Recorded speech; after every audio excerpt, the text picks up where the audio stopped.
In a world where cash offers dominate and first-time homebuyers often get left in the dust, one offer rises above them all. Will it be yours? I'm sorry, I had to do that. Tara Lloyd here from Fairway Independent Mortgage Company, talking about getting your offers accepted. I have a few tips for you.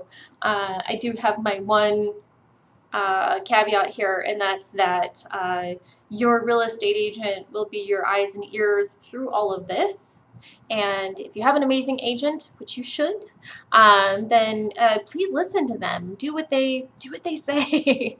They're out there talking to listing agents, being listing agents, looking at offers, getting offers accepted and rejected. They know kind of what's going on and have a live pulse on that. So heed their advice. With that, I'll get into my 3 tips and try to make this not horribly long. But my first tip is to have your loan file fully underwritten prior to making an offer. So what that looks like is that you just get all of your stuff to your loan officer. Not every company does this, but a lot of mortgage companies do. I do. So you can have your file underwritten by an underwriter prior to being in contract on a house, on a particular house. So it's called a TBD, to be determined. So having that TBD underwritten helps you in that offer process so that it takes a lot of unknowns off the table for the seller, for you, for everyone involved. So the more risk you can remove from the process, obviously, the better. The second item that I would recommend looking into or considering when making your offer is offering a faster closing time. So conventionally, people offer a 30-day closing. Which is pretty standard across the board unless you have a particular program that's underwritten out of house, or it's kind of something funky. Sometimes those can take a lot longer, but or jumbo loans. But a lot of times a 21-day closing is definitely doable. And the minimum amount of time, just so you know, the bare basic, the minimum amount of time that you can close on a home loan in the United States is 7 days. And this is due to mandatory waiting periods that we all have to wait. So that's if you were completely ready to go, your loan officer was able to, had enough time to get out disclosures, and you signed and accepted those disclosures all on the same day. You could close in 7 days. Anywhere in between is possible as well. Talk to your loan officer, figure out what's possible, figure out what they're confident with, and able to, devote time to doing for you, because just because you want to close in 7 days doesn't mean, a hole opens up in the sky and it's possible. But if you check around, it can be. So that's my second thing. Third thing is low appraisals. So addressing that up front is huge. Everybody's doing, all the cool kids are doing it nowadays. So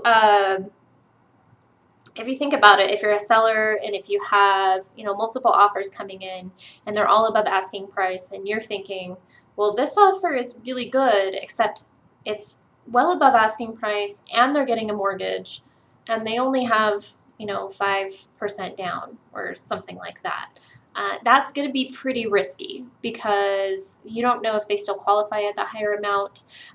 You don't know if they have the cash to be able to cover the difference if it does appraise low. So a lot of times people are working into their offers that you're offering a little bit of cash set aside, that you have that, not you're offering it to them, but you have it set aside. So if the appraisal does come in low, you can kind of cover that gap. And the third thing, or another part, a sub-third thing with appraisals is that if you are questioning value on a property, you really want this house, you're not sure if it's going to appraise, and you want to know, kind of remove some risk for yourself there, you can request an AVM report through your lender.